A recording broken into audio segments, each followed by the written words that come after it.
Kelompok berapa? Kelompok tiga ya? Kelompok tiga ada ya nanti ya. Oke, sebentar.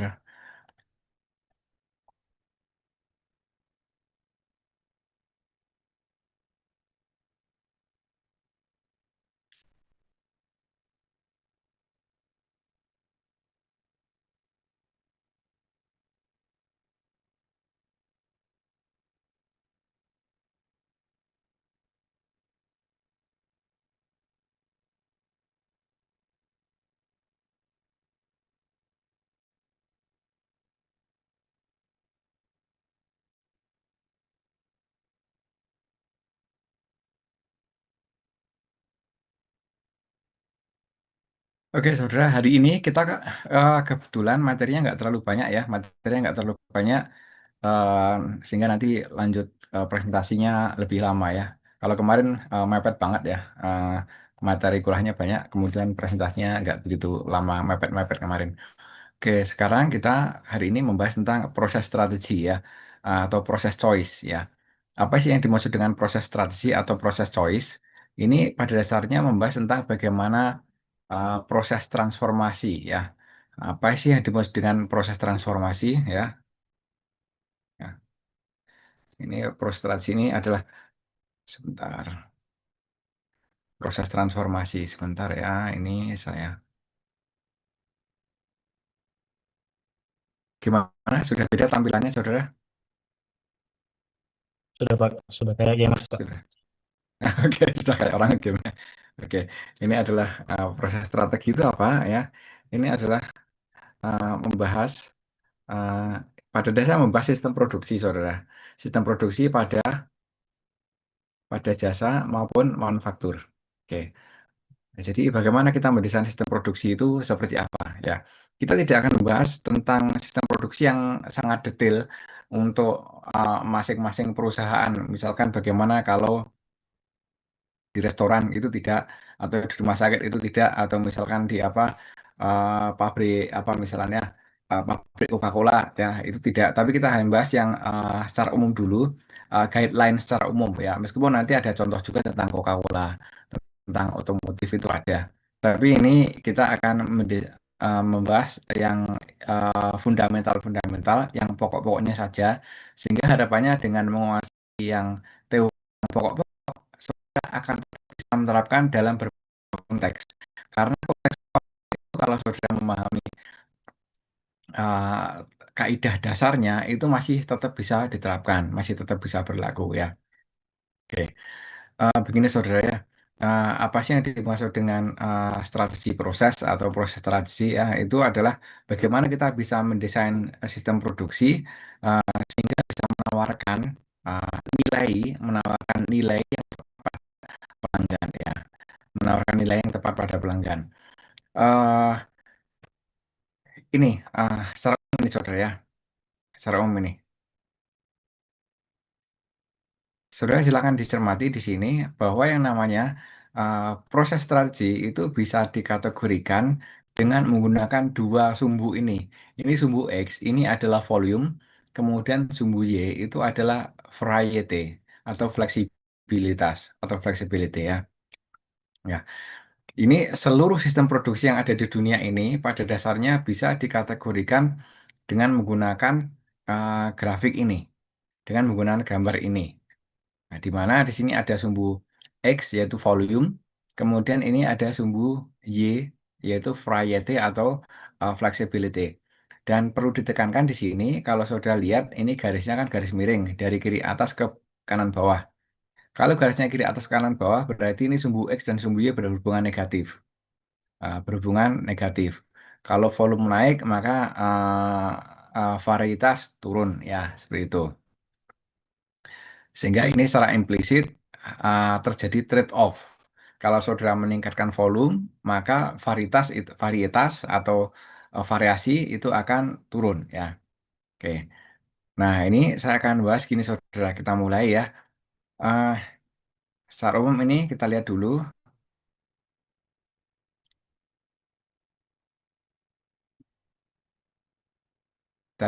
coba saudara lihat di sini yang pojok kanan bawah. Pojok kanan bawah, kalau saudara lihat di sini, ini adalah produk fokus. Pojok kanan bawah ya. Ini adalah produk fokus. Ini yang ini saya tutup dulu ya, yang mass customization saya tutup dulu agar ini tidak mengganggu pikiran saudara. Ini saya tutup dulu agar tidak mengganggu pikiran saudara. Ini saya tutup yang mass customization saya tutup. Kemudian repetitif ini juga saya tutup agar tidak mengganggu pikiran saudara ya. Oke. Saudara, nanti kita fokus dulu ke produk fokus dan proses fokus. Ini kita fokus dulu pada produk fokus dan proses fokus. Produk fokus itu seperti apa? Produk fokus ini karakteristiknya, saudara, pojok kanan bawah, ini adalah volumenya tinggi.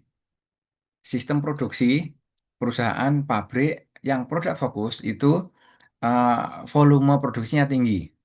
Tetapi di sisi lain dia standardized. Standardized itu sama varietas ini sumbu X-nya ya, sumbu X-nya itu standardized. Tidak ada variasi antara produk satu dengan produk yang lain. Karena standardized, maka produknya semuanya seragam. Oke, semuanya seragam. Seragam dalam hal apa? Dalam hal atribut-atributnya. Contohnya kualitas, ukuran, ketebalan, kemudian apalagi grade. Grade itu apa? Level ya, level misalkan level kualitas, level ya macam-macam grade itu ya. Oke, ini adalah produk fokus, berfokus pada produknya ya. Yang penting volumenya besar. Itu kalau produk fokus. Sementara itu varietas produknya itu rendah. Tidak ada variasi, tidak ada inovasi untuk uh, sistem produksi yang produk fokus. Contohnya apa nih? Contohnya Coca-Cola Bottling Company. Kemudian apa lagi? Eh, semua bottling company itu termasuk produk fokus. Entah itu Coca-Cola, entah itu Aqua, entah itu Yakult, entah itu apa lagi misalkan ya, Bir Bintang, entah itu Krating Daeng ya. Suplemen-suplemen yang menggunakan botol itu semuanya produk fokus. Saudara lihat semuanya produknya itu sama. Oke. Bahkan sampai yang namanya gas melon itu juga termasuk produk fokus ya. Oke. Contoh lain apa nih? Commercial baked good. Commercial baked good itu contohnya adalah misalkan kalau saudara kunjungan perusahaan atau saudara ada yang berasal dari Semarang, saudara bisa masuk kunjungan ke Sari Roti ya. Sari Roti itu termasuk produk fokus. Semua produknya itu diproduksi secara otomatik ya, sehingga bisa diproduksi dalam jumlah yang massal ya. Volumenya tinggi, terus kemudian varietasnya rendah ya, seperti itu. Kemudian apalagi ya, misalkan steel, besi, uh, besi, kemudian apalagi gelas itu apa? Kaca ya, gitu. Semua pemrosesannya ini termasuk dalam produk fokus. Oke. Nah, produk fokus sebentar masih ngelek.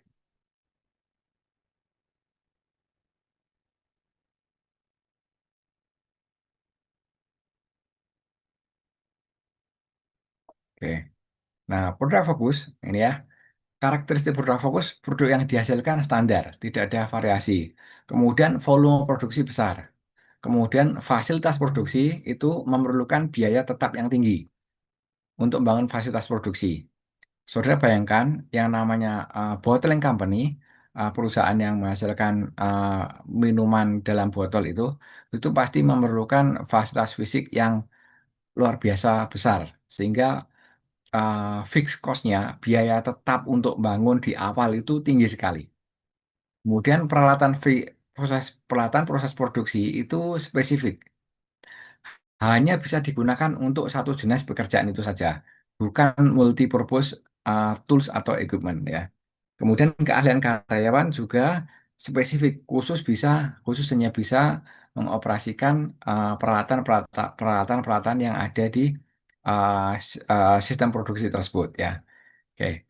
Oke, ini mungkin saudara sudah ada bayangan, tapi masih belum begitu apa istilahnya, masih belum begitu menancap, masih belum begitu clear gitu ya. Oke, Ini produk fokus. Agar lebih clear, kita bandingkan yang sebaliknya. Ya, yang sebaliknya. Sebaliknya itu adalah proses fokus. Proses fokus itu disebut juga dengan uh, ini proses fokus ya. Ini proses fokus. Oke, ini proses fokus. Ya, ini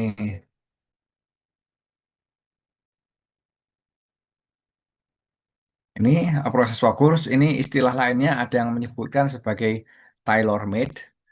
Kemudian ada yang menyebutkannya sebagai ada yang menyebutkannya sebagai job shops ya. Uh, ada yang menyebutkannya juga sebagai customize ya. Customize ya. Ini semuanya adalah termasuk proses fokus ya. Kalau proses fokus itu seperti apa? Proses fokus itu sistem produksi yang menghasilkan produknya volumenya rendah ya.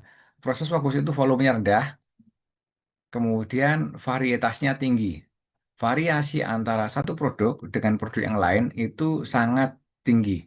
Jadi berbeda ya, berbeda sangat berbeda. Contoh yang termasuk dalam proses fokus ya, ini adalah semua proyek itu masuk proses fokus. Proyek ya. Proyek apa? Proyek pembangunan jembatan, pembangunan rumah, pembangunan apartemen itu masuk proses fokus. Volumenya rendah ya. Ya volumenya rendah karena apa? Tailor made. Atau disebut ada yang menyatakan one of a kind. One of a kind itu satu desain satu produk. Oke. Satu desain satu produk ya. Itu one of a kind. Hanya khusus kalau bangun jembatan ya hanya khusus uh, untuk dibangun kalau jembatan misalkan ya desain untuk jembatan ya hanya bisa dibangun di lokasi tersebut ya.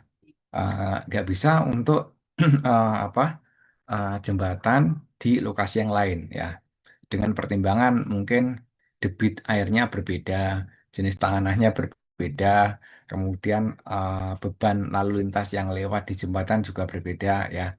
Ini proyek termasuk proses fokus ya. Kemudian apalagi ini contohnya customize ya. Customize itu sama dengan one of a kind ya. Ini di pertemuan sebelumnya kita sudah menyinggung ada produk yang sifatnya itu customize atau one of a kind. One of a kind itu satu desain, satu volume produk ya. Jadi satu desain, satu volume produk ya. Ini disebut juga dengan tailor-made. Ya, ini saya ulangi lagi kemarin pertemuan sebelumnya saya menjelaskan kalau tailor-made itu seperti halnya saudara menjahitkan baju ke tempat penjahit. Ya, kalau tailor itu kan laki-laki, kalau perempuan modiste ya. Saudara menjahitkan baju jas ke tailor atau saudara calon pengantin putri menjahitkan gaun ke modiste gitu kan. Nanti akan diukur ukuran pundak saudara lebarnya berapa, lingkar pinggang berapa, bahunya berapa, itu dibuat oleh tailor, oleh modiste, ukurannya hanya khusus untuk saudara saja. Tidak bisa dipakai oleh orang lain, meskipun itu kakak, adik, saudara, atau famili yang lain. Itu tailor made. Nah, demikian juga proses fokus ini. Ini hanya khusus untuk spesifik customer ya. Contohnya apa? Contohnya kalau misalkan selain yang baju kelihatan sepele itu contohnya misalkan uh, kapal pesiar itu juga tailor made. Kapal pesiar itu tailor made. Ya, dibuat hanya khusus untuk satu klien, satu perusahaan ya. Kemudian apalagi peralatan militer juga ada yang tailor made ya. Contohnya apa? Contohnya kapal induk ya kayak punyanya siapa itu Amerika itu kan. Itu semuanya termasuk tailor made one of a kind. Ya, kemudian apalagi yacht. Yacht itu juga termasuk apa proses fokus. Ya. Jadi spesifik untuk satu customer atau hanya beberapa volume produksi saja ya. Oke. Kemudian hospital, restoran ya. Hospital, restoran ini eh, kecenderungannya juga proses fokus ya. Kecenderungannya, nggak semuanya ya. Kecenderungannya proses fokus.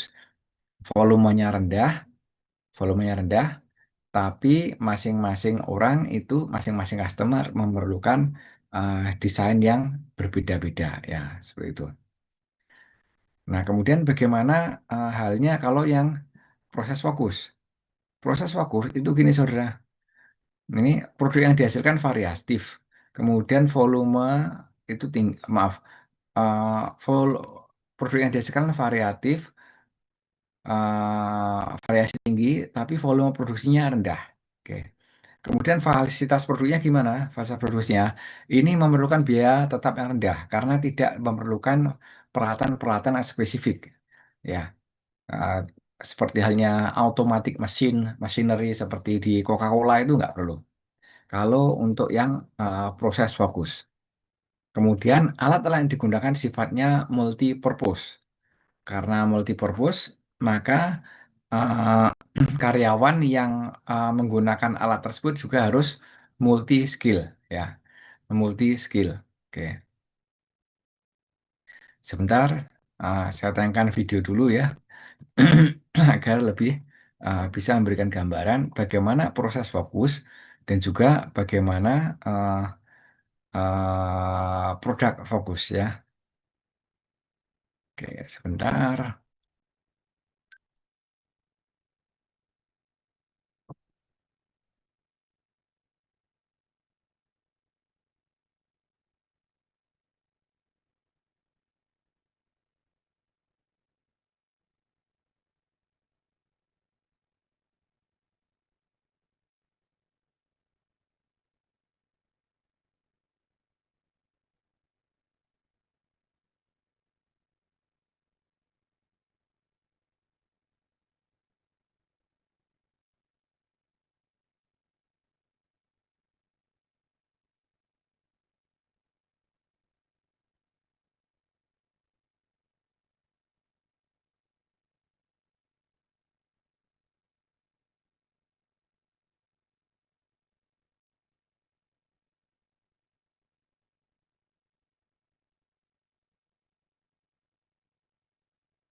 Nah, ini nanti kita lihat bagaimana Coca-Cola itu melakukan proses produksi ya.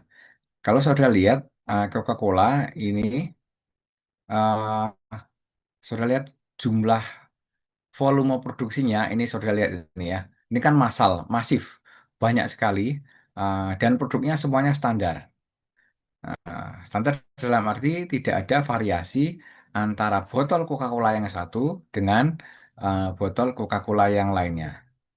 Oke. Nah, kemudian saudara lihat di sini, ini semuanya serba otomatis. Karena serba otomatis dan fasilitas produksinya itu besar ya, fasilitas produksinya itu besar, terus kemudian menggunakan mesin-mesin yang berharga mahal. Sehingga biaya tetapnya, biaya tetap di awal untuk bangun fasilitas produksi ini tinggi. Ya, ingat produk fokus, dia fasilitas produksinya menggunakan biaya tetap awal yang tinggi. Oke,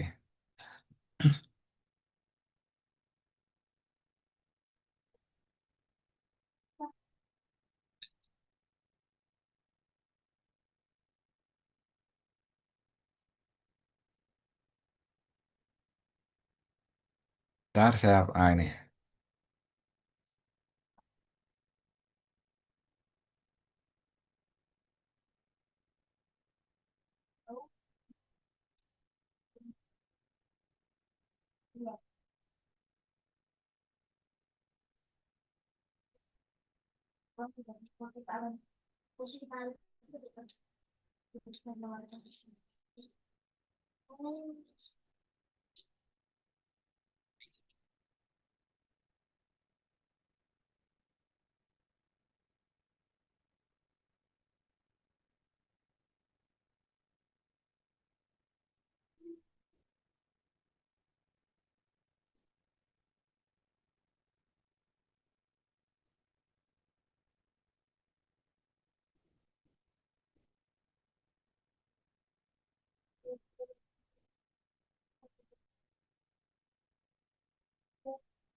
Oke, oke,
oke.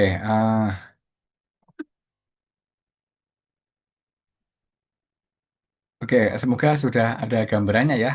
Sudah ada gambarannya ya. Tadi yang namanya pabrik Coca-Cola itu memerlukan apa fasilitas yang begitu masif. Pabrik-pabriknya itu besar, kemudian alat-alatnya juga spesifik untuk masing-masing bagian. Ada yang digunakan untuk menginjeksikan O2 sehingga bisa muncul apa itu namanya gelembung-gelembung itu kan. Terus kemudian ada yang juga untuk cek laboratorium mengenai kadar gula, kadar keasaman, dan juga bagaimana untuk menciptakan sensasi ada rasa pahitnya itu ya. Rasa pahitnya Coca-Cola itu disebabkan karena adanya gula. Gula yang kemudian digoreng, dipanaskan kemudian sampai gosong. Sehingga Coca-Cola itu rasanya bercampur antara rasa pahit dan manis itu. Dan itu tingkat kemanisan dan juga tingkat kepahitannya itu juga diukur ya. Sehingga yang namanya Coca-Cola itu memerlukan karan-karan yang spesifik keahliannya di masing-masing bagian ya. Nah, yang diperlukan, yang dihasilkan kemudian adalah produknya ini Coca-Cola ini ya. Coca-Cola ini produknya apa volumenya besar, tapi tidak ada variasinya. Variasi produk nggak ada ya. Dan kemudian fasilitas produksinya biayanya tetap itu tinggi, kemudian peralatan bersifat spesifik dan keahlian karyawan itu juga spesifik ya. Oke. Nah, kemudian sebaliknya ini adalah proses fokus ya. Proses fokus. Oke. Proses fokus ini apa contohnya ya?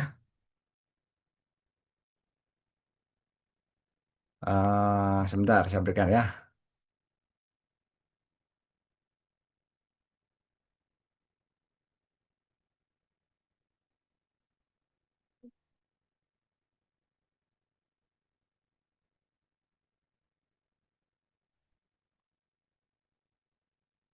Ini ini saya tampilkan yang videonya pendek saja ya, biar cepat tadi videonya kepanjangan. Ini adalah salah satu contoh sistem produksi yang mengadopsi proses fokus. Ingat, kalau proses fokus itu volume produksinya rendah, tetapi variasi antar produknya itu sangat tinggi, sehingga bisa customize masing-masing customer bisa mendapatkan di satu desain. Sehingga desain customer yang satu dengan yang lainnya itu berbeda. Itu yang disebut juga dengan tailor made atau one of a kind atau customize ya. Ini contoh yang proses fokus. Kita lihat.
Oke.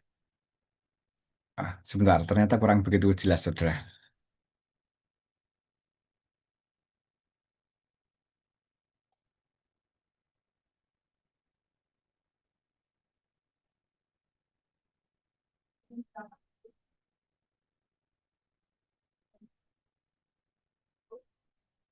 Sebentar.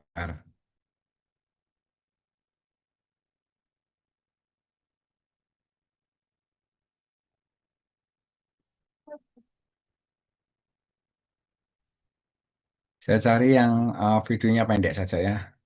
Videonya ada yang 1 jam, ada yang 24 menit paling pendek.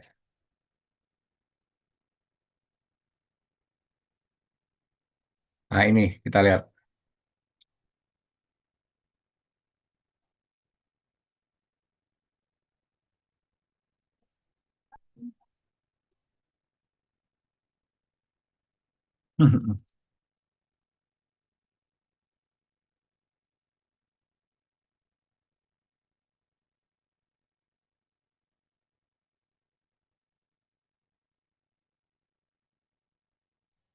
Ya, ini adalah proses pembuatan uh, yacht atau boats ya. Ini kalau ini boats ya.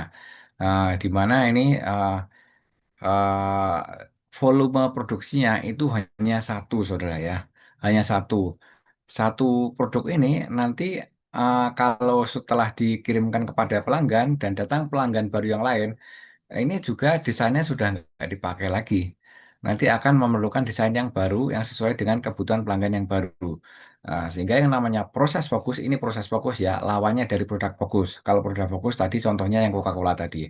Kalau yang proses fokus ini sangat customized, sangat spesifik untuk masing-masing pelanggan ya, sehingga disebut dengan tailor made, one of a kind. Terus kemudian apalagi customized ya seperti itu. Ini adalah contoh lain dari pembuatan oh ini pembuatan kalau ini bukan ya. Sebentar saya carikan yang pembuatan yacht.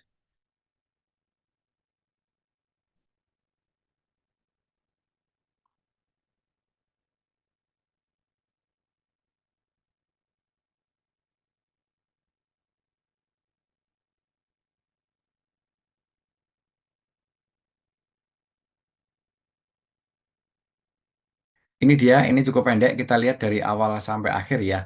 Ini bagaimana yacht itu dibuat ya.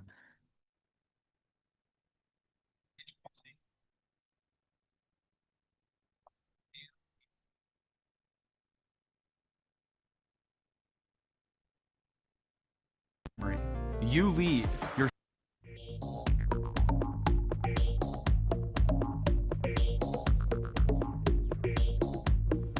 Making this mid-sized yacht starts with a mold for the hull. The team sprays a gel coat paint onto the entire inner surface of the mold. This paint will transfer to the hull during molding. They layer fiberglass strips around a PVC foam core and create a series of distribution channels for resin. The crew now drapes an enormous sheet of clear plastic over the materials in the mold and seals the edges with tape. The crew leaves a lot of slack in the plastic to conform to the mold's deep recesses. A vacuum hose suctions out the air beneath the plastic. The crew then connects plastic tubing to the ports in the distribution channels. All this plastic tubing leads to one place, the vacuum pump. The vacuum pulls resin through the network of tubing, into the ports, and through the distribution channels. The resin saturates the fiberglass strips that surround the PVC foam core. The vacuum sucks the layers into a tight sandwich and pulls out more air and excess resin. A worker pulls the plastic away from dry spots so the resin flows into these areas. The resin cures and the fiberglass layers harden. The next day, the team removes the plastic sheet from the molded part. A crane lifts the newly molded hull out of the mold. The gel coat has adhered to it, giving it a glossy finish. Next, they create the yacht's deck. The crew makes the deck mainly from fiberglass. The worker buffs the fiberglass until the glossy surface gleams even more.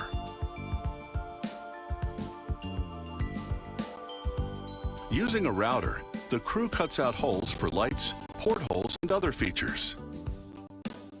An inspector taps the fiberglass to check for air voids that would compromise the yacht's structural integrity. He confirms that everything is shipshape. Oke, ya ini tadi adalah bagaimana proses pembuatan ya. Yang pembuatan jet tadi itu tidak ada alat-alat yang otomatis seperti halnya di bottling company di Coca-Cola itu nggak ada mesin-mesin otomatis yang berjalan, bahan berjalan itu nggak ada, ya. Nggak ada apalagi alat-alat produksi yang sifatnya permanen dan hanya dipasang di satu tempat itu nggak ada. Ya, sehingga yang namanya proses pembuatan yacht itu fixed cost-nya bisa dikatakan kecil. Fixed cost-nya itu kecil. Nah, karena kalau saudara lihat tadi pembuatan saya tadi itu tidak perlu mesin yang harus diinstal di tempat tertentu itu nggak ada ya. Oke, sehingga yang namanya eh, proses fokus yang contohnya adalah pembuatan yacht itu biaya tetapnya, biaya tetap untuk pembuatan kapasitas produksi itu biaya tetapnya rendah. Biaya settingan awal itu rendah. Nah, kemudian sebaliknya kalau yang di produk fokus, yang di contohnya Coca-Cola, biaya tetap di awalnya itu tinggi ya. Nah, nah, biaya di awal itu tinggi ya. Untuk apa? Untuk membangun automasi, kemudian apalagi machinery, kemudian apalagi laboratorium, dan lain-lainnya ya. Nah, sebaliknya kalau yang di produk fokus, yang contohnya tadi adalah ah, di apa? Di pembuatan yachts itu biaya tetapnya rendah. Sekali lagi biaya tetapnya rendah. Nah, terus bagaimana halnya dengan biaya variabel? Nah, kita sudah membandingkan biaya tetap untuk proses fokus dan produk fokus. Sekarang bagaimana halnya kalau biaya variabel ya? Kalau biaya variabel untuk proses fokus,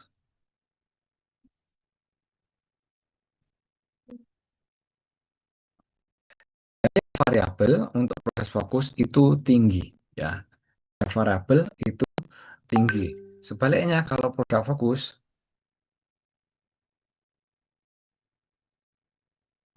biaya variabel ya itu rendah, saudara. Nah, biaya variabelnya rendah ya. Mengapa demikian? Saudara bayangkan kalau di Coca-Cola ya. Di Coca-Cola itu kan proses produksinya kan masif, terus-menerus itu kan jumlah botol yang dihasilkan banyak sekali ya, minuman yang dihasilkan. Mereka kalau misalkan memproduksi yang awalnya 10.000 menjadi 15.000 itu biayanya tidak meningkat secara linear, saudara ya. Itu karena mereka sudah terlanjur membuat fasilitas produksi yang mahal di awal sehingga biaya produksi, kalau terjadi penambahan produksi, volume produksi itu nggak terlalu menjadi masalah bagi mereka. Tetapi lain halnya dengan yang proses fokus ini. Proses fokus itu biaya variabelnya tinggi. Nah, biaya variabelnya tinggi, terus kemudian idle capacity-nya juga tinggi. Nah, mengapa idle capacity-nya tinggi? Karena volume produksinya rendah. Mengapa? Karena volume produksi rendah. Kemudian apalagi selain itu, karena volume produksi rendah, karena variasi antar produk tinggi. Oke. Terus kemudian apalagi tenaga kerja itu bekerja secara serabutan. Oke. Saudara lihat kalau tadi pas pembangunan yacht tadi, pembangunan perahu, nggak ada alat-alat produksi yang sifatnya otomatis, nggak ada. Semuanya serba manual. Dan karyawan yang melakukan pekerjaan itu orangnya itu saja. Yang awalnya tugasnya memotong kayu, kemudian juga mengamplas, kemudian juga memaku, menyambung antar kayu. Itu berbeda dengan yang di produk fokus, di mana kalau tugasnya di lab kandungan kimia ya sudah itu saja tugasnya ya. Oke, sehingga yang namanya proses fokus, yang contohnya adalah Yas tadi, ini yang biaya yang apa di proses fokus, biaya variabelnya tinggi, tapi biaya tetapnya itu rendah ya. Biaya tetap fasilitas produksi itu rendah. Oke, seperti itu ya saudara ya. Sehingga kemudian kalau kita sarikan, nah, seperti apa saudara? Kalau kita sarikan ini gini ya. Nih, kalau kita sarikan ya, ini kan karakteristiknya proses fokus, produk yang dihasilkan variatif, variasi tinggi ya. Ini kalau proses fokus. Maka keunggulan kompetitif yang ditawarkan apa? Oke. Nah, keunggulan kompetitif yang ditawarkan kalau untuk proses fokus,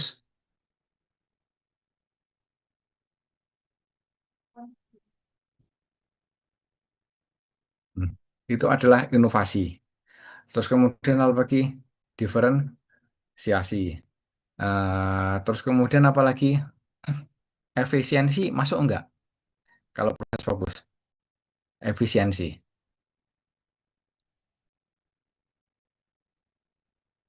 Efisiensi kalau proses fokus nggak masuk, saudara ya. Kalau yang efisiensi itu masuknya nanti di produk fokus ya. Nah, itu karakteristik prosesnya ya, itu adalah produk seragam, kemudian biaya tetap produksi tinggi ya, oke, fixed cost-nya tinggi ya. Oke, sehingga keunggulan kompetitif produk fokus ya, itu apa saja, saudara? Keunggulan kompetitif produk fokus itu adalah low cost ya, low cost. Terus kemudian apalagi low cost, terus kemudian em, apakah dia inovasi? Tidak, tidak inovatif ya. Dia tidak inovatif karena semua semua produk yang dihasilkan oleh produk fokus itu sifatnya seragam. Jadi dia hanya bersaing dengan menggunakan harga rendah ya, bersaing dengan harga rendah. Oke. Seperti itu saudara ya. Ya, jadi kita baru saja membahas proses fokus yang itu adalah produk yang dihasilkan variasinya tinggi sehingga produk yang dihasilkan itu inovatif, terdiferensiasi gitu kan.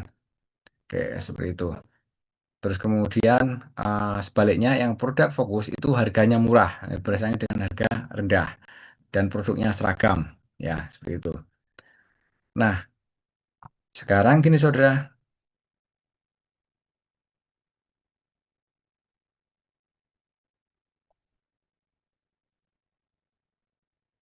Nah, ini sebentar. Nah, oke, bisa diikuti ya sampai di sini dulu ya, yang antara produk fokus dan proses fokus. Sekarang gini saudara, kita lihat kembali ke mana? Ke grafik di sini. Grafik di sini kita lihat lagi.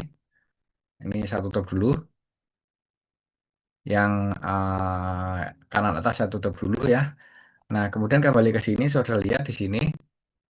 Tadi kita sudah bahas yang namanya proses fokus. Proses fokus itu di atas ya. Ini volumenya rendah, variasi antar produknya tinggi.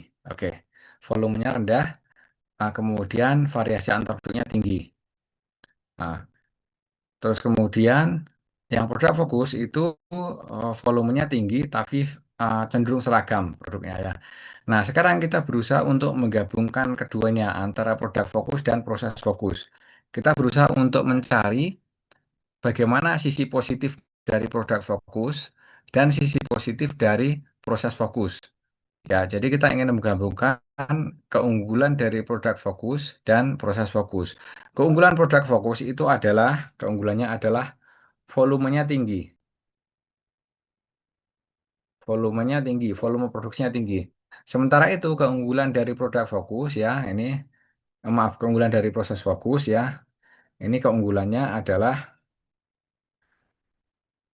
inovasi, variasi produk. Nah, inovasi, variasi produknya itu tinggi. Nah, tapi untuk yang proses fokus, inovasinya tinggi, tapi volume produksinya rendah, sehingga kita terbatas volume penjualannya. Nah, kemudian bagaimana cara menggabungkan sisi positif dari kedua kutub yang berseberangan ini? Ini muncul yang di tengah-tengah, ini adalah repetitif. Ya, repetitif. Contoh yang repetitif itu contohnya adalah di Harley Davidson. Contohnya bagaimana Harley Davidson itu melakukannya? Harley Davidson itu melakukannya dengan cara seperti ini, saudara. Oke. Ini kalau saudara lihat di sini, Harley Davidson itu menggunakan desain modular. Harley Davidson itu menggunakan desain modular. Bagaimana caranya kok dia menggunakan desain modular? Sebentar ya. Bagaimana dia kok menggunakan desain modular? Gini penjelasannya saudara. Harley Davidson itu ada lebih dari 1.000 jenis produk Harley Davidson itu.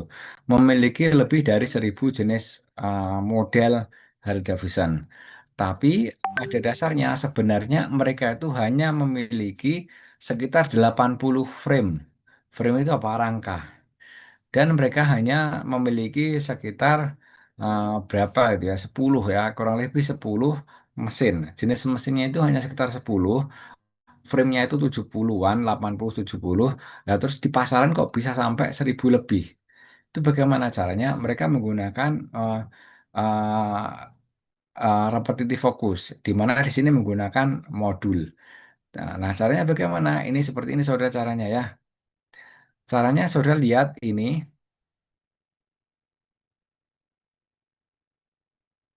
prosesnya ini saudara ya.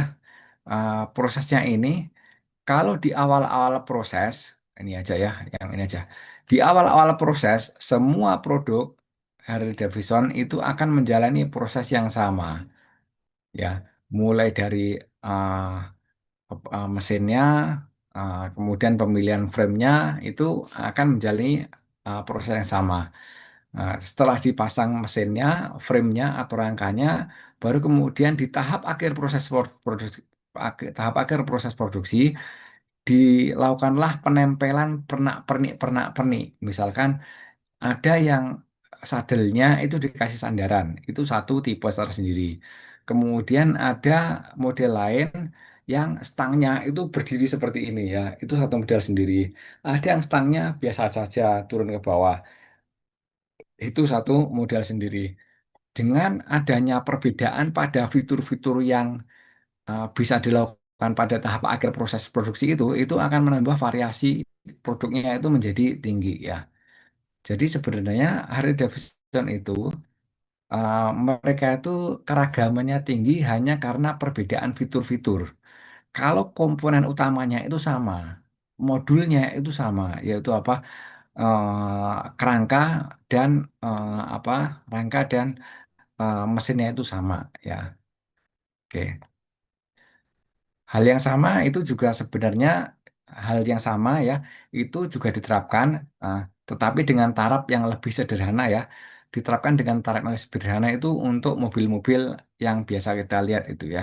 Coba kalau saudara lihat Avanza itu ada seri seri E, seri G, seri apa lagi ya? Seri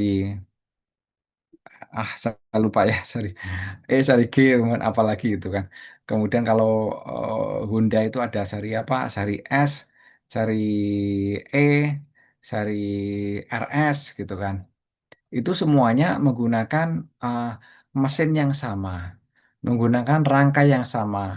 Hanya saja nanti di tahap akhir produksi untuk yang seri paling tinggi itu fiturnya paling banyak, paling lengkap itu. Itu adalah salah satu cara untuk membuat keragaman produk ya. Itu yang dilakukan oleh Harley Davidson ya. Yang mana modul dia itu yang utama itu hanya sekitar 80 saja frame-nya. Kemudian setelah ditambahin pernik-perniknya macam-macam di tahap akhir proses produksi, perniknya macam-macam menjadi 1.000 lebih ya. yang dijual di pasar. Oke, sekarang bagaimana sih kelihatannya gitu kan? Penampakannya seperti apa?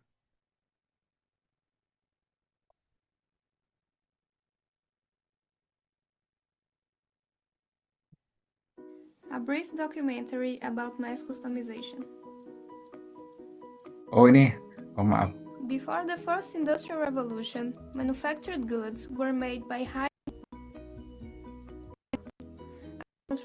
oh maaf, bukan ini, keliru, videonya keliru. Ini yang mass customization, yang ini, yang Harley Davidson.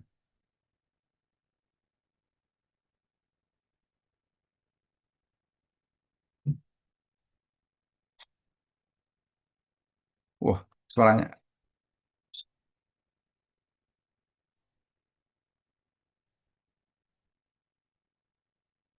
Heritage from Hollywood to biker gangs. But what goes into making this highway hellraiser? Well, there are many secrets to a world-famous motorbike, but the one feature that is most often overlooked is the frame. The wheels, engine and handlebars need a solid structure to attach to. These steel tubes are perfect, lightweight but strong. Although the company started out in 1903 producing only Sebentar, ini nggak jalan. But first, often associated with hairy bikers, the Harley-Davidson is an iconic motorbike. They certainly have a famous heritage from Hollywood to biker gangs. But what goes into making this highway hellraiser?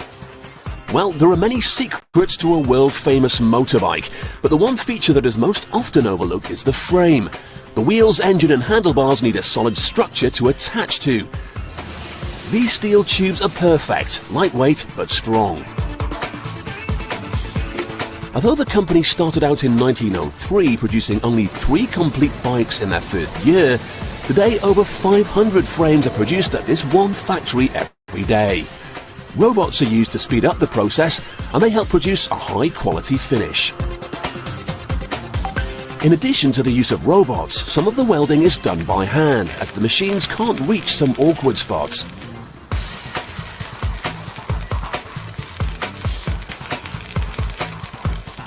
The completed subframe is heavy, so a crane is used to remove it from the workbench once it's done. The classic look often includes mud guards, and these are made using sheet steel.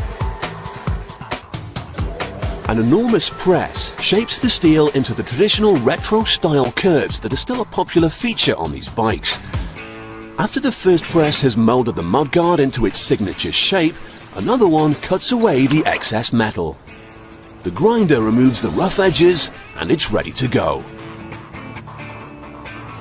Another part of the bike pressed from sheet steel is the petrol tank. The tank is made of 3 different parts. 2 halves separated with a middle block so that it can sit over the subframe that has just been built. A laser cutter slices the tank shape in half. This gives it a perfect edge for when it gets re-welded later. Because they'll be filled with petrol, the tanks must be built carefully. Some bike manufacturers hire other companies to do it for them, but at Harley-Davidson, they produce their tanks themselves. Taking great care with his hands, the worker operates the roller welder which joins the sides back to back. They now have a space in the middle to take the third part which fits neatly between the 2 halves.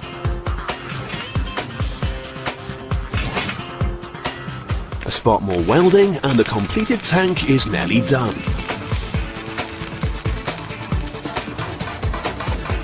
However, it's not just the build quality that's important. This worker's job is to ensure the new tank has a flawless surface, so it looks good as well as functions perfectly. Next, an engineer will take the finished tank, seal it and immerse it in this bath of water. If he sees a single bubble rise to the surface, the tank will be rejected. However, if it passes inspection, it can be sent on to the paint room. First, the different parts all have to be washed. The paint will only adhere to the metal if the surfaces are spotlessly clean. A variety of colour schemes are used. The workers will also tape up different parts. This means several colours can be used to paint one element, giving them a traditional two-tone effect. For that extra special retro look, additional coloured stripes are drawn on by hand, using these special templates and paint rollers. And finally, the badge of honour. Using a laser sight, the worker can line up the stickers so they are in exactly the right place every time.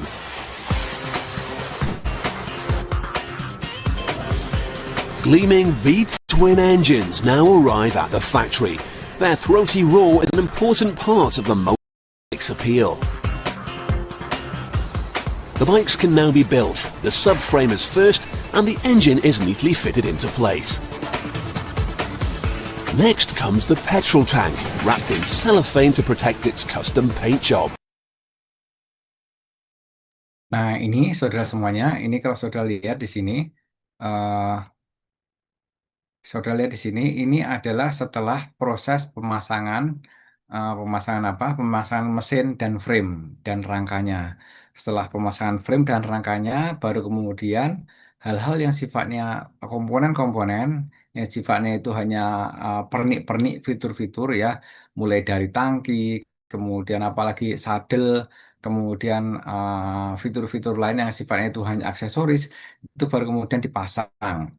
Nah, pemasangan aksesoris-aksesoris itulah yang kemudian membuat produknya itu kelihatan beragam, beragamnya banyak gitu ya. Tapi di awal proses produksi, pembuatan frame, pembuatan mesin itu semuanya sama. Kemudian mendekati tahap akhir produksi, pemasangan fitur-fitur, ornamen-ornamen itulah yang membuat variasi antara satu produk dengan produk lain itu sangat beragam. Itu seperti itu, saudara. Ya, ini sekarang kita lanjutkan. Ini adalah pemasangan bagian tangki ya.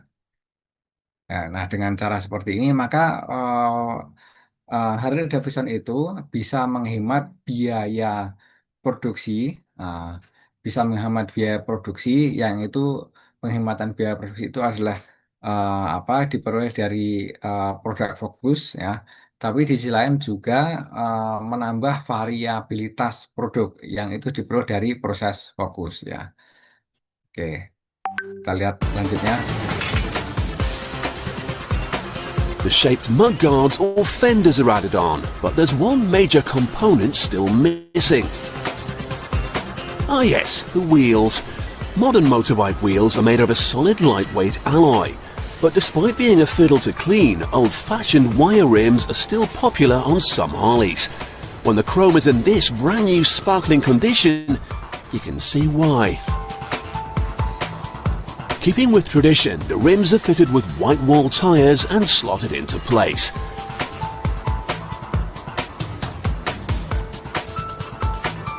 Engineers need to test the finished products, but they don't venture out onto the open road. Instead, they open up the throttle and let rip in a closed room. Known as a rolling road, this device lets the engineer drive the bike at up to 130 kilometers an hour. Let's hope the rollers keep turning or he'll be leaving the room very quickly. The suspension is also very important. It's so tough that during World War II, these bikes were used as off-road vehicles. More than 80,000 of them were used as courier bikes during the conflict. Once complete, the bikes are shipped out to dealers all over the world. Immortalized in movies like The Terminator and Easy Rider, the Harley is still king of the road. Oke. Nah, itu tadi ya itu tadi adalah apa repetitif fokus ya saudara ya. Tadi adalah repetitif fokus yang berusaha untuk menggabungkan antara produk fokus dan proses fokus ya. Ini adalah repetitif fokus ya. Repetitif ini yang ada di tengah ini ya, yang berusaha menggabungkan antara produk fokus dan proses fokus ya.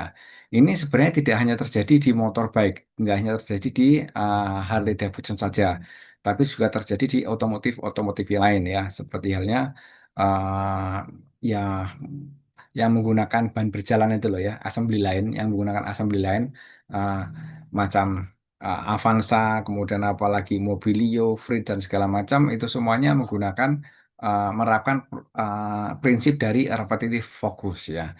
Kalau saudara lihat mesinnya, contohnya ya, contoh penerapan repetitive focus itu kalau untuk mobil Honda itu kalau saudara lihat ya, Mobilio, kemudian satu lagi apa, Honda Mobilio, kemudian apalagi Honda City, satu lagi Freed itu mesinnya sama, sehingga ini juga termasuk penerapan dari konsep repetitif ya, kesamaan mesin antara Honda City, Mobilio dan Freed itu ya. Kemudian kalau saudara lihat dashboardnya, dashboard dari Mobilio dan Brio itu pun sama. Sehingga ini juga merupakan konsep penerapan dari repetitif ya, seperti itu. Oke, terus kemudian penerapan repetitif ini juga terjadi pada saat proses produksinya, penggunaan ban berjalan, menggunakan assembly line ya. Assembly line itu juga merupakan bagian dari aplikasi dari repetitive focus ya. Oke. Nah, berikutnya ini adalah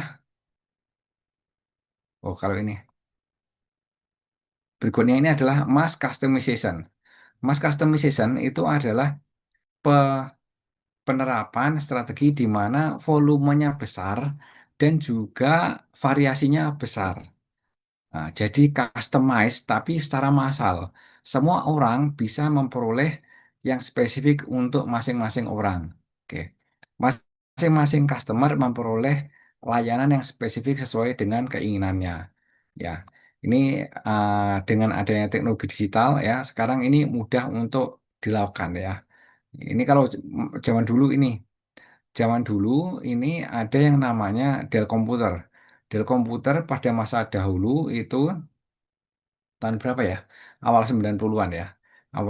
Bukan awal 90-an, ya pertengahan 90-an lah ya, sampai akhir 90-an itu Dell komputer itu bisa menerima pesanan pelanggan untuk meramu eh, pesanan dari pelanggan untuk meramu komputer sesuai dengan keinginan pelanggan.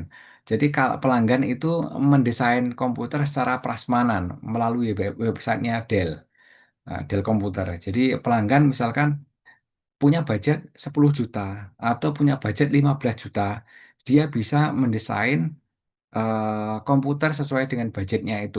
Misalkan dengan budget 10 juta, dia ingin menggunakan prosesor A, menggunakan random access memory B, random access memory B, motherboard C, mereknya. Kemudian apalagi hard disknya, berapa volumenya, itu semuanya bisa dipesan oleh pelanggan melalui menu di website.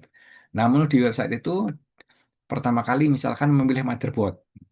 Motherboard yang pertama dipilih mereknya ini, Asus seri berapa. Asus seri berapa ini cocoknya dengan menggunakan prosesor apa, random access memorinya berapa, dan segala macamnya. Kemudian setelah selesai merakit, kemudian di entry, dibayar 2 hari kemudian, komputernya selesai dirakit dan dikirimkan ke rumah pelanggan. Itu seperti itu. Itu pada masa dahulu. Ini mass customization. Sekarang apa masih Pak? Nggak lagi ya. Nggak lagi karena sekarang perkembangan hardware itu jauh lebih cepat sehingga nggak sempat dilakukan mass customization secara website seperti ini sudah nggak bisa lagi karena perkembangan teknologinya sudah terlalu cepat sehingga nanti kalau mau ditawarkan di website, oh ternyata sudah keluar yang baru lagi. Akhirnya selalu ketinggalan ya. Nah, kemudian contoh yang lain yang mass customization itu apa? Itu banyak sekali di lingkungan kita sekarang. Semua yang ditawarkan oleh aplikasi Gojek, GrabFood, Shopee Food itu termasuk salah satu mass customization. Saudara bisa pesan apa? Nasi pecel. Nasi pecel itu vendornya banyak sekali. Ada yang dari vendor Madiun, dari mana lagi? Solo, Klaten, ya. Ah, nasi pecel khas Madiun, nasi pecel khas Klaten, kas Solo dan segala macamnya itu banyak sekali dan saudara bisa memilih dan masing-masing pelanggan bisa memilih sesuai dengan seleranya. Misalkan em, tolong sambelnya ditambah dan segala macamnya itu bisa ya. Oke. Ini master customization.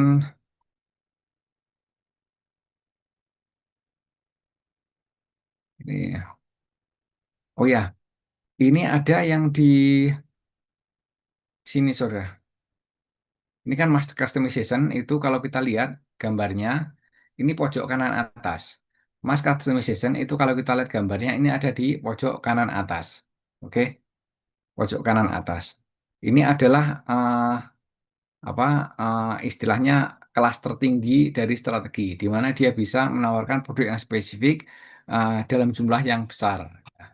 Nah, kemudian sebaliknya kalau pojok kanan bawah gimana Pak? Pojok kanan bawah ini nggak ada perusahaan yang menerapkan strategi kiri bawah ya, nggak ada perusahaan menerapkan strategi kiri bawah. Mengapa? Karena volumenya rendah, terstandarisasi lagi ya, nggak ada keunikannya sama sekali. Sehingga di sini adalah dead zone ya, ini adalah zona mati. Karena perusahaan yang bersaing dengan di area ini maka dia tidak akan bisa bertahan ya. Ya, seperti itu. Oke.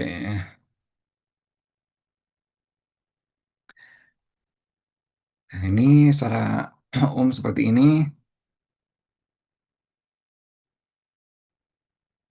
Nah, kemudian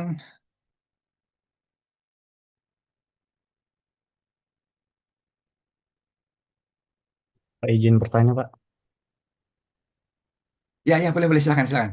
Berarti Pak untuk Ya, produk digital itu Pak kayak Netflix misalnya segala macam itu masuk mass customization Pak ya ya, produksinya. ya, eh, ya, cenderungnya masuk customization yang paling dekat masuknya customization ya, betul ya. Eh, cenderungnya masuk customization itu seperti itu. Oke, karena sekarang dengan adanya teknologi digital itu biaya produksi banyak yang bisa ditekan. Pokoknya yang mengandung digital-digital itu jauh lebih fleksibel. Apalagi produk-produk digital itu biaya duplikasinya, penggedaan produknya bisa dikatakan mendekati nol, saudara. Kalau saudara mau meningkatkan volume produksi ya. Ya, kok bisa Pak meningkatkan volume produksi kok biayanya nol? Iyalah. Eh, contohnya apa? Contohnya saudara mengcopy paste, copy paste file itu apa ada biayanya? Ya ada biayanya, ada, tapi mendekati nol. Biayanya apa kalau copy paste untuk file itu? Ya ada biaya listriknya ada, karena pada saat mengcopy dan mempaste file itu kan prosesor bekerja dan memerlukan daya listrik gitu ya.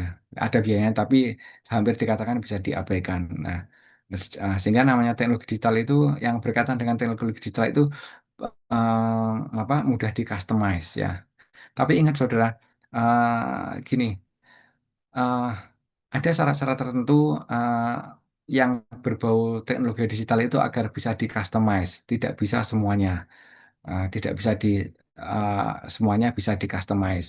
Karena yang mengandung teknologi digital itu salah satu agar bisa di customize itu mass customization bisa diterapkan mass customization itu adalah customer itu harus bisa berpartisipasi dalam proses co-value creation ya. Co-value creation. Jadi customer itu berperan bersama-sama dengan perusahaan untuk menciptakan value, menciptakan nilai apa sih yang sebenarnya dia inginkan gitu. Tapi kalau customernya teknologi digital aja nggak ngerti, dengan kata lain tidak memiliki literasi digital ya nggak bisa saudara. Oleh karena itu maka baiknya kalau saudara menjalankan perusahaan ya carilah bukan karyawan, carilah segmen segmen pasar yang bermutu ya, yang bermutu, yang mudah untuk di-upgrade, yang bersedia untuk diajak untuk melakukan co-value creation, karena mereka jauh lebih mudah untuk diedukasi. Oke, jauh lebih mudah untuk diedukasi. Tapi kalau pasar kelas bawah itu biasanya karakteristiknya adalah sangat sensitif terhadap harga, tidak loyal, marginnya tipis, jadi remuk, saudara. Itu seperti itu ya. Remuk, remuk itu apa? Ngerti, ngerti nggak? Remuk itu apa bahasa Indonesia ya? Sengsara ya, sengsara gitu ya. Kurang lebih seperti Ya, itu. ini Ya kalau ya, mas produk Max Pak Mas, customization. customization ini berarti fokus kedua-duanya Pak ya, proses fokus sama produksi fokus juga Pak ya. Iya, Atau ya, dia bisa menggabungkan kedua-duanya. Bisa ya, menggabungkan kedua-duanya. Jadi spesifik dan dalam jumlah yang massal itu mass customization ya. Kalau yang sedang-sedang saja ya tadi repetitif gitu ya. Nah, seperti itu. Ya itu mass customization itu spesifik, customized dan dalam jumlah yang massal. Satu satu produk untuk satu customer satu produk ya. Itu one of a kind itu ya seperti itu. One of a kind. Coba saudara belajar kelompok bareng-bareng, ayo pesan GoFood bareng-bareng atau ShopeeFood bareng-bareng. Saya yakin semuanya seleranya beda-beda ya. Saya apa nasi pecel pakai jengkol segala macam ya. Yang lainnya apa rawon pakai apa dan itu customize ya seperti itu ya. Nah, oke, silakan siapa yang berkomentar? Saudara Ridwan, boleh. Pak, izin nanya Pak, saya pernah baca artikel Pak terkait mass customization ini untuk sentra industri makanan cepat saji. Jadi mereka menilai Nah, bahwa betul poin pentingnya di value creation. Jadi mengcustom makanan itu, jadi makanannya seolah dia milih paket ini pilihannya dengan ayam yang mana, atau sambal yang mana, ketika pesan yang mana, sehingga itu dianggap sebagai mass customization. Cuma menurut Pak Anjas, apakah betul seperti itu? Karena kan kalau kalau dibilang makanan itu kan berarti volumenya nggak sangat besar sebetulnya, Pak. Gitu, Pak. oh ya ya ya, oke. Makanan volumenya nggak bisa besar gitu ya. Ya ini tergantung anunya ya, tergantung dari desain dari si pengusaha itu sendiri, si pemilik bisnis itu sendiri. Dia mau men-scale up bisnisnya apa enggak gitu ya. Dia mau men-scale up bisnisnya apa enggak. Karena gini, ada bisnis-bisnis itu yang memang tidak bisa di-scale up, saudara. Termasuk bisnis makanan nggak bisa di scale up dan faktor tidak bisa di scale up-nya itu belum tentu karena faktor proses produksinya. Belum tentu karena faktor uh, misalkan cara masaknya atau apa cara membuat produknya itu tidak ya. Scale up itu bisa dilakukan dengan berbagai macam cara juga. Misalnya buka cabang bisa. Buka cabang itu bisa ya. Itu kan uh, agar bisa secara massal buka cabang di mana-mana. Kayak KFC, McD itu kan buka cabang. Sehingga itu bisa dikatakan massal ya. Meskipun tidak custom-custom banget yang McD, KFC itu. Nah, makanya KFD ya makanya ini apa namanya uh, namanya itu namanya ayam goreng yang murah itu apa namanya olive chicken ya olive chicken itu kan mengadopsi KFC McD itu dia kan cabangnya juga banyak itu masalnya dapat tetapi dia tidak terlalu custom kan ya tidak terlalu custom hanya ada beberapa pilihan menu karena untuk menghemat biaya. Untuk menghemat biaya dan kalau pendapat saya pilihan menu-menu yang sudah saklek yang sudah rigid itu adalah unsur dari repetitif. Kalau yang di olive, nah, di olive ya olive chicken maupun sama sih olive, KFC, McD itu cenderungnya mengadopsi repetitif karena menunya itu cenderung relatif sama ya. Paling-paling nasi dikombinasi dengan dengan apa paha atau dengan sayap gitu aja kan. Pilihannya terbatas, tidak begitu customize banget itu saudara. Oke, seperti itu. kayaknya Pak nggak bisa mesen di luar menu gitu Pak ya. Ya betul. Ya, Gitu. sebentar anak saya mau lewat nggak pakai jilbab.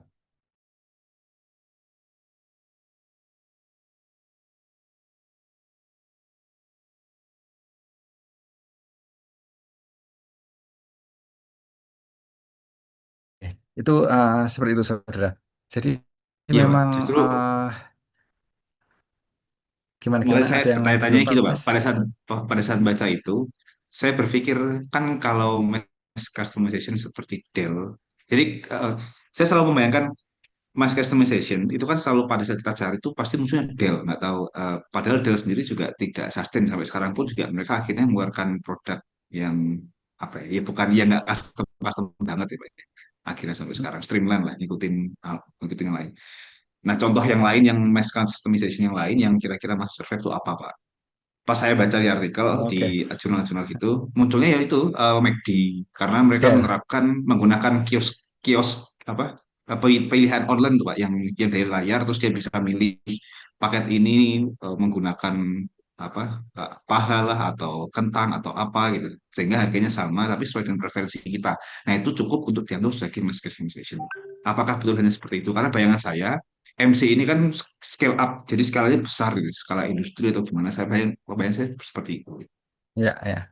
Ya, ini kalau kita anu ya, ada beberapa poin yang ingin saya sampaikan. Dell itu menerapkan mass customization hanya pada rentang waktu tertentu. Jadi hanya pada sepotong waktu antara tahun 90 berapa gitu ya, 96 97 sampai tahun 2000 atau berapa itu di Amerika. Setelah itu dia kemudian berhenti karena lingkungan bisnis sudah tidak mendukung lagi. Lingkungan bisnisnya seperti apa?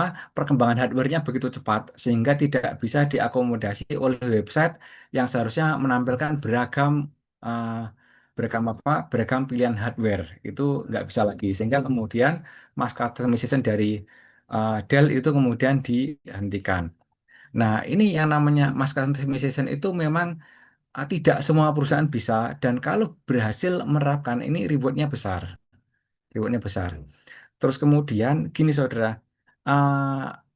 menerapkan mass customization atau tidak itu bukanlah seperti pilihan warna hitam dan putih. Ini hitam, ini putih. Ini mass customization, ini tidak mass customization. Itu tidak seperti itu. Jadi mass customization itu bisa diterapkan dengan taraf yang terdegradasi dari putih sampai agak hitam, agak hitam, agak hitam, agak hitam sampai hitam pekat. Dengan kata lain, mass customization ekstrim tinggi. Nah, ini, kalau kita renungkan yang namanya ini repetitive focus. Repetitive focus ini kan juga kalau kita tarik garis ke kanan atas, ini sebenarnya juga lama-lama menjadi mass customization gitu. Hanya saja uh, untuk repetitive focus agar menjadi mass customization itu kan perlu bertahap. Nah, sehingga ini ibaratnya kalau warna repetitive focus ini adalah abu-abu dan mass customization itu adalah hitam pekat gitu ya. Jadi ada semacam unsur irisan yang kita tidak bisa menilai bahwa ini repetitif berdiri sendiri, mass customization berdiri sendiri dan tidak ada buahnya, enggak seperti itu ya. Jadi ini kayak ada gradasi gitu ya.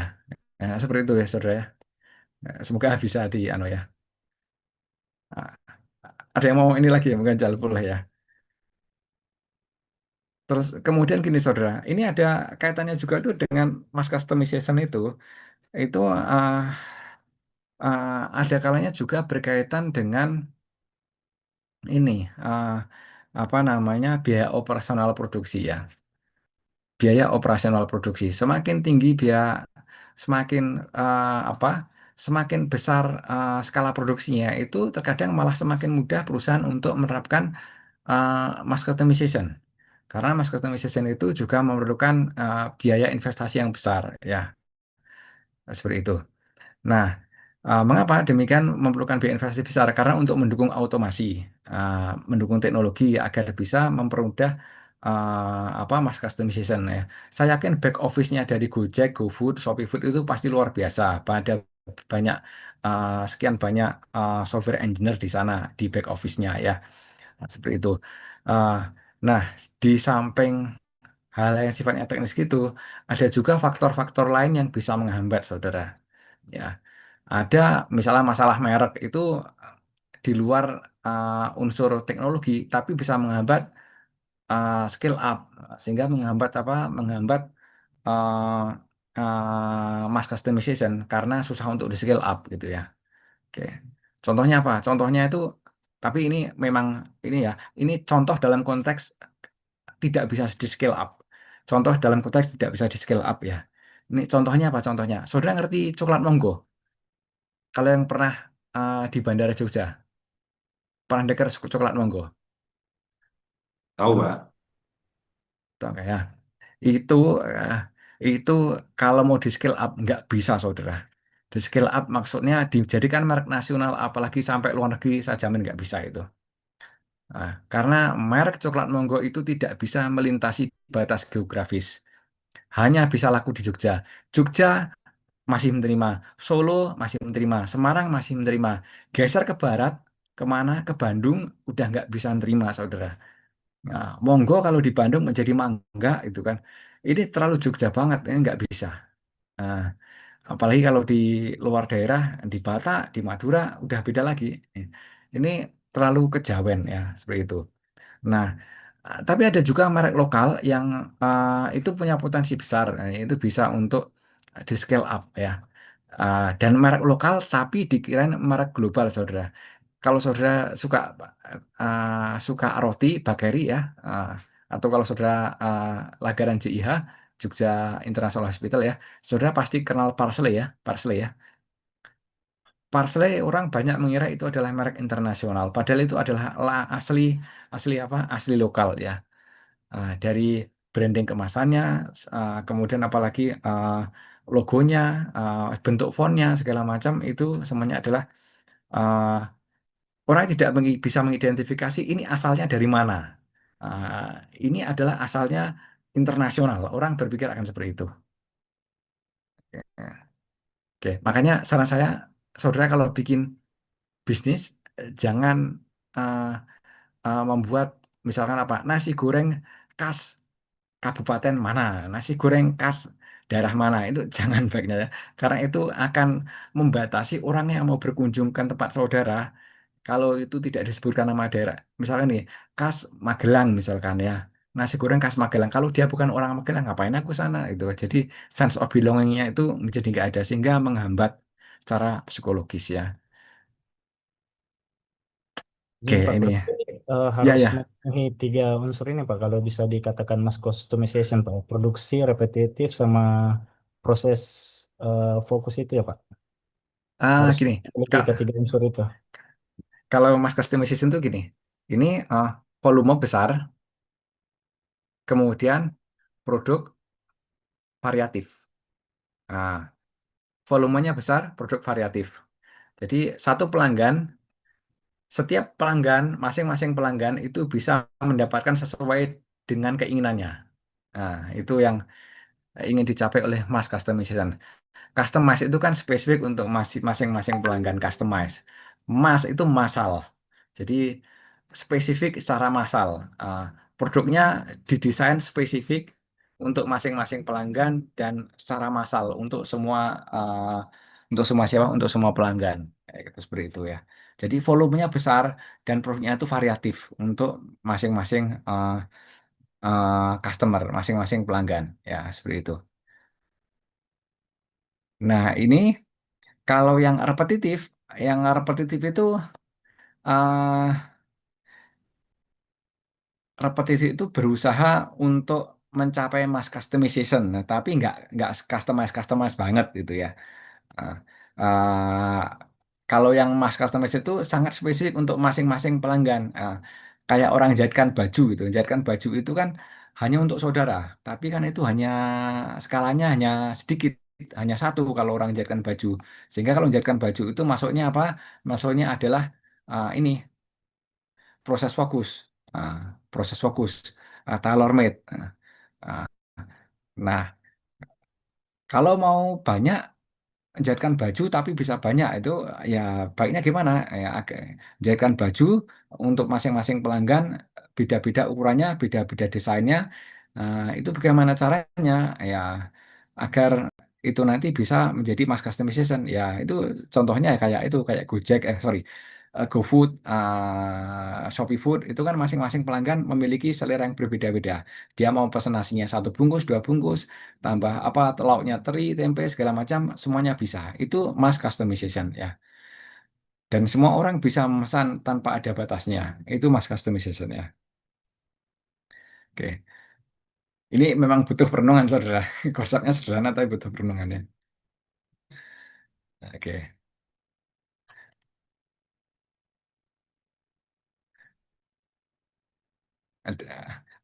Eh, Kalau ada yang masih perlu diklarifikasi, feel free saja untuk untuk apa? eh, untuk istilahnya speak up ya. untuk Ryzen boleh ya. Ya, Pak, saya terus terang masih Ya belum ya. terbayang mass customization karena kan biasa trade off, Pak, ya. Jadi misalkan ada dua aspek ya kita mengorbankan salah satu, gitu. Kalau balance ya Ya repetitif. Tapi ya. ketika kita bisa mencapai dua-duanya itu kan effortnya kan berarti sangat berat gitu. Nah, dan Ya apa yang ini perusahaan mana yang berhasil kan juga kita belum belum tahu secara spesifik. Kayak Dell aja kan ternyata nggak continue. Nah, apakah apakah ke depan akan ada perusahaan yang bisa mencapai great great mass customization atau enggak? Itu belum. ya ya ini memang susah dicapai ya. Ini memang susah dicapai dan ini memang impian semua perusahaan itu memang di sini. Impian semua perusahaan itu memang di sini. Di mass customization itu pengennya mencapai situ dan untuk mencapai situ memang tidak mudah, saudara. Memang tidak mudah. Ya. Eh, Pengen melayani semua pelanggan di mana masing-masing pelanggan itu seliranya bermacam-macam ya. Terus kemudian perusahaan ingin melayani semuanya itu kan susah sekali, emang susah, sudah nggak bisa. Oke. Kalau yang sekali lagi yang mendekati ya itu tadi yang ditawarkan oleh Gojek, GoFood itu ini masuk mass customization itu ya. Selain itu belum ada contoh yang lain. Selain itu belum ada contoh yang lain. Ya. Setelah itu belum ada contoh yang lain. Apa bisa Pak industri otomotif menerapkan mass customization ya? Bisa jadi suatu saat bisa, tapi kalau sekarang kayaknya belum deh. Sekarang belum. Nah, oke. Apalagi kira-kira ya? Ya mungkin suatu saat bisa apa misalkan ya? eh, Baju mungkin bisa suatu saat mass customization kalau sudah ada 3D printing gitu ya. 3D printing itu bisa saudara suatu saat nanti ya. Tapi kalau sekarang belum ya. Baju yang bisa didesain khusus untuk ukuran saudara dan dicetak dalam waktu cepat gitu kan. Tapi sekarang belum bisa ya. Oke, ini ya. Sebentar. Oh ya ini udah jam 2:30 saudara. Ayo yang mau presentasi siapa ini? Oke. Ini saya singgung sebentar ya. Ini ada satu satu satu slide lagi aja. Satu slide saudara ya. Oke. Ini tadi yang kita bicarakan tadi dari awal itu adalah untuk manufaktur. Nah, untuk manufaktur ini saya jelaskan dalam waktu berapa? 5 menit aja lah, 5 menit aja. Tadi untuk manufaktur. Nah, bagaimana untuk servis? Untuk servis itu juga berbeda, saudara. Kalau servis itu pada dasarnya semua servis itu memerlukan pendekatan yang customized. Nggak ada servis itu yang bisa distandarisasi. Hanya saja standarisasi, nggak ada yang bisa distandarisasi. Hanya saja gini, saudara. Customize-nya jasa itu juga beragam. Ada yang customize-nya tingkat tinggi, ada yang customize-nya tingkat rendah. Sehingga ini sumbu X-nya ini adalah degree of customization. Ini ada yang customize-nya tinggi, ada yang customize-nya rendah. Oke. Nah, kemudian eh, selain itu ya di sumbu Y-nya ini ada degree of labor intensity. Ini adalah intensitas apa keterlibatan tenaga kerja. Keterlibatan tenaga kerja ya. Ada yang keterlibatannya tinggi, ada yang keterlibatannya rendah. Oke. Nah, kita mulai dari yang pojok kanan atas. Pojok kanan atas ini customization-nya itu tinggi. Dengan kata lain, masing-masing pelanggan itu memerlukan treatment yang berbeda-beda, ekstrim berbeda. Nah, kemudian pojok kanan atas itu uh, apa customization-nya tinggi, kemudian intensitas tenaga kerjanya juga tinggi. Ini contohnya apa nih? Ah, dokter gigi, kemudian apa lagi nih? Konsultan hukum, pengacara. Ini adalah professional service. Ini harus dilakukan oleh siapa? Oleh orang-orang yang memiliki keahlian spesifik. Lawyer, ahli hukum, dokter gigi itu adalah orang-orang profesional dengan keahlian spesifik. Ada barrier to entry di sana. Kalau tidak memenuhi kualifikasi, tidak boleh memberikan layanan. Ada barrier to entry semacam sertifikasi. Sehingga di sini adalah masuknya adalah professional service. Oke. Sekarang kita kebalikannya. Kebalikannya itu adalah pojok kiri bawah. Pojok kiri bawah ini customization-nya rendah. Customization yang rendah dengan kata lain apa? Ini cenderung seragam. Jasanya itu bisa diseragamkan. Kemudian degree intensitasnya apa itu? Degree of intensity-nya itu juga rendah ya. Ini ya. Ini yang bawah ini ya. Ini yang bawah ini ya. Yang ada kotak merah ini. Ini adalah jasa-jasa yang pelayanannya, mohon maaf, karyawannya itu hanya memerlukan keahlian yang umum, keahlian yang standar-standar saja, ya. Kemudian tidak memerlukan kontak langsung dengan customer. Kontak langsungnya ada tapi terbatas, ya. Ini disebut dengan service factory. Semua dilayani secara massal. Semua customer dilayani secara massal, tidak ada kontak secara individu customer. Kalau yang ini pojok kanan atas tadi ada masing-masing customer itu dilayani oleh penyedia jasa. Masing-masing customer itu mulutnya dibuka, diperiksa giginya oleh dokter gigi. Masing-masing customer itu konsultasi secara langsung kasusnya masing-masing dengan siapa ahli hukum, pengacara, entah itu kasusnya pembunuhan, pencurian, sengketa tanah itu konsultasi langsung. Ada kontak langsung antara customer dengan penyedia jasa yang profesional service ini. Tapi kalau yang service factory enggak. Semua customer diarahkan oleh penyedia jasa hanya secara massal. Ayo datang masuk ke pesawat. Ayo semuanya turun ke pesawat. Nah, pramugari hanya berinteraksi secara umum. Ya, seperti itu. Ini adalah service factory. Oke. Contoh lain apa? Contohnya ya pesawat terbang, kemudian apalagi kereta api, travel agent, itu semuanya masuk service factory ya. Kemudian yang berikutnya ya, ini kebalikannya, bukan kebalikannya. Sekarang kiri atas itu adalah mass service. Nah, mass service itu gimana? Ininya karakteristiknya, karakteristiknya adalah ininya apa jenis jasanya itu tidak begitu spesifik. Sudah ada menu-menu pilihannya, tidak tidak begitu tidak begitu beragam, mirip yang apa tadi repetitif.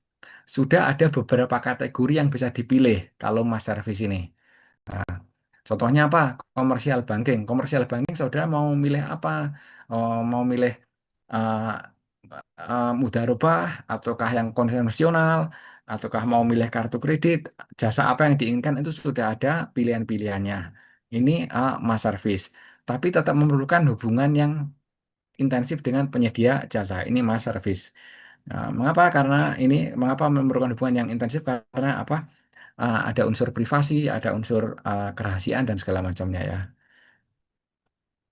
Nah, nah, kemudian pojok kanan bawah ini adalah service shop. Service shop ini dikerjakan oleh profesional, uh, tetapi pelayanan oleh penyedia jasanya ini tidak begitu intensif, ya, tidak begitu intensif, ya. Interaksi antara penyedia jasa dengan customer tidak begitu intensif, ya. Ini hanya so-so saja, ya. Uh, Tidak ada interaksi langsung, ya. Seperti halnya uh, fine dining restoran, ya. Fine dining restoran itu apa istilahnya tempat makan malam yang luxury gitu kan, delight dinner dan segala macamnya. Itu ada hubungan dengan interaksi dengan penyedia jasa, tapi hanya basa-basi. Menunya apa dan segala macamnya gitu kan. Oke, untuk sementara gitu dulu saudara. Waktunya hampir habis ya. Yang mau presentasi siapa?